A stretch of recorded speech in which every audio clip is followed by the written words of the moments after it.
Dalla politica alla buona politica, l'Italia oltre la crisi, questo è il tema del corso di formazione politica dedicata ad Aldo Moro e Francesco Renda, organizzato dall'associazione Demos e dal Partito Democratico di Agrigento.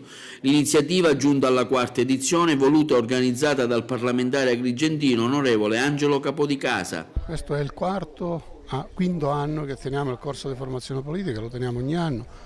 Di solito a luglio, quest'anno l'abbiamo voluto fare a settembre perché coincide con l'apertura di una fase importante nella vita del Paese, cioè sarà il congresso del Partito Democratico, ma al di là del congresso abbiamo questa fase politica di governo che insomma è una grande scommessa per l'Italia. Ecco il motivo per cui abbiamo voluto immergere il corso nell'attualità politica. Infatti anche i partecipanti, i temi che abbiamo selezionato per le lezioni che si terranno hanno questo carattere. Una 2 giorni dedicata all'approfondimento politico. Ieri il primo appuntamento con ospiti di livello come l'onorevole Pierluigi Castagnetti, che ha tracciato un quadro sulla figura e l'opera di Aldo Moro. I seminari, i convegni, i corsi di formazione sono importanti perché ormai i partiti hanno cambiato fisionomia rispetto al passato, non sono più luoghi in cui si discute molto di politica. Il nostro per fortuna è ancora un partito in cui la passione alla discussione, all'approfondimento è rimasta, e soprattutto i giovani che si avvicinano alla politica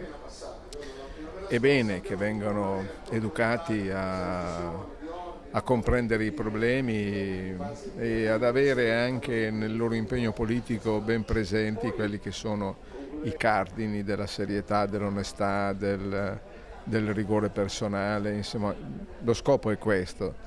A seguire un forum delle donne, diritti, istituzioni e riforme con la responsabile nazionale delle donne del PD, onorevole Roberta Agostini, introdotto e coordinato dalla neoparlamentare agrigentina, onorevole Maria Iacono.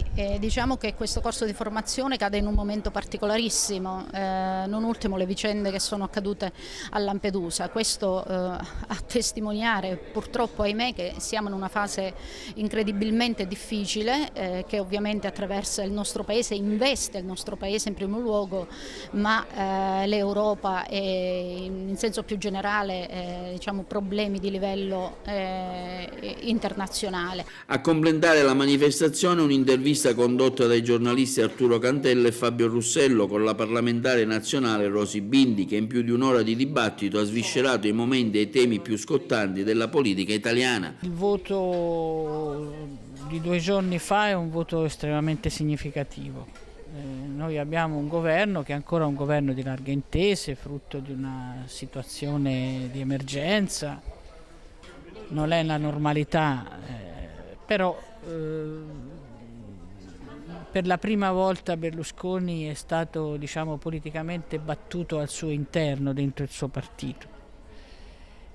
Non è tanto la decadenza che ha ricevuto oggi, il fatto politico importante. Questa è nelle cose, non poteva non esserci, non potrà non avere quest'esito il voto dell'Aula.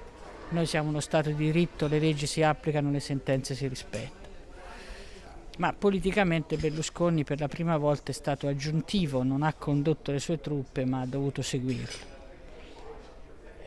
Questo rende il governo, io penso, più forte, non solo per la distinzione con la vicenda giudiziaria di Berlusconi, ma anche perché forse adesso possiamo incominciare ad affrontare i problemi